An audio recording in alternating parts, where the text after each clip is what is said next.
அப்பா நான் பாத்தா குடி போனீங்களா அலௌட் இல்ல மனு நாங்க கொண்டு கொடுத்துறோம். நீங்க அணியே புடிங்க. நான் என் மனு கொண்டு கொடுத்துட்டேன். கொண்டாடி ஓடி போயிட்டேன்.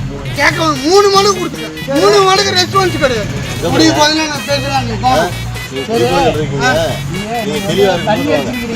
தண்ணி அடிச்சதுக்கு என்ன காரணம்? மாவட்ட ஆட்சியர் அலுவலகத்தில் மனு கொடுக்க வந்தவரிடம் சிக்கிக் கொண்ட காவலர்கள். என்ன அடிச்சிருக்கீங்க சாரே? நீங்க பறிச்சு போடுங்க. நான் குடிக்கல சொல்லுங்க. நேத்து குடிச்சு சாரே சார், நான் அதெல்லாம் பேசுறேன். மனு படிச்சு சார், மனு படிச்சு மனு கொடுக்க அடம் பிடித்தது பலரையும் அதிர்ச்சிக்குள்ளாக்கியிருக்கு. யாரு படிக்கணும்? அப்படின்னு இல்ல, படிங்க சார். அதை கொண்டாமா நான் கல்றது அப்பா அண்ணா, நான் ஒத்துக்க மாட்டேன். மனு கொடுக்க டைம் தானே.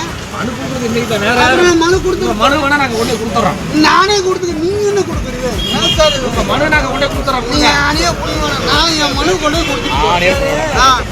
மெயினான பக்கமே காணாம போயிருக்கு. எங்க கண்டுபிடிங்க சார மெயினான பக்கம்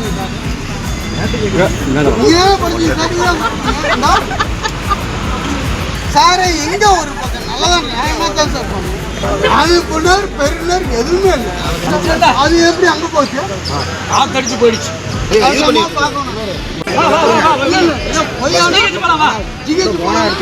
அரசு மருத்துவமனை, நெல்லை மாவட்ட ஆட்சியர் என மாறி மாறி போலீசாரை அழைத்த நபர். நீங்க ஏன் சொல்றீங்க சார்? நான் வெளியில போறேன். நீங்க ஏன் சார்? நான் வெளியில போறேன்.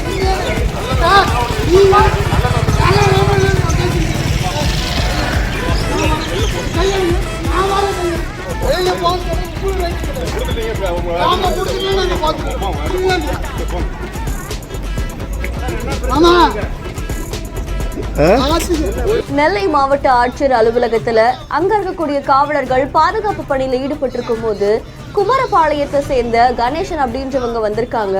பாதுகாப்புல இருந்த காவலர்கள், நீங்க மது அருந்திருக்கீங்க, உள்ள போக கூடாது அப்படின்னு எச்சரித்தோம். நான் நேத்துதான் மது அருந்தினேன், இன்னைக்கு நான் குடிக்கல அப்படின்னு போலீசார்கிட்ட மாறி மாறி ரகளையில ஈடுபட்டு இருந்திருக்காங்க.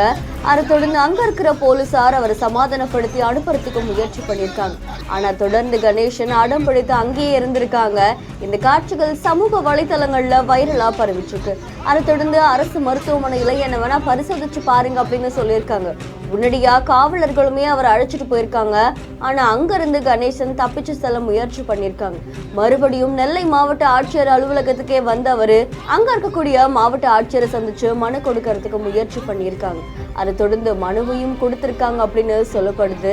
இந்த சம்பவம் அந்த பகுதியில் கொஞ்ச நேரம் பரபரப்பை ஏற்படுத்தி இருக்கு. செய்தி தொடர்பான உங்களுடைய கருத்துக்களை கமெண்ட்ல சொல்லுங்க. மேலும் செய்திகளுக்கு பிஹேண்ட் ஃபாலோ பண்ணிக்கோங்க. செய்திகளை வழங்குவோர் GT holidays, Jayachandran, MCR pure cotton club.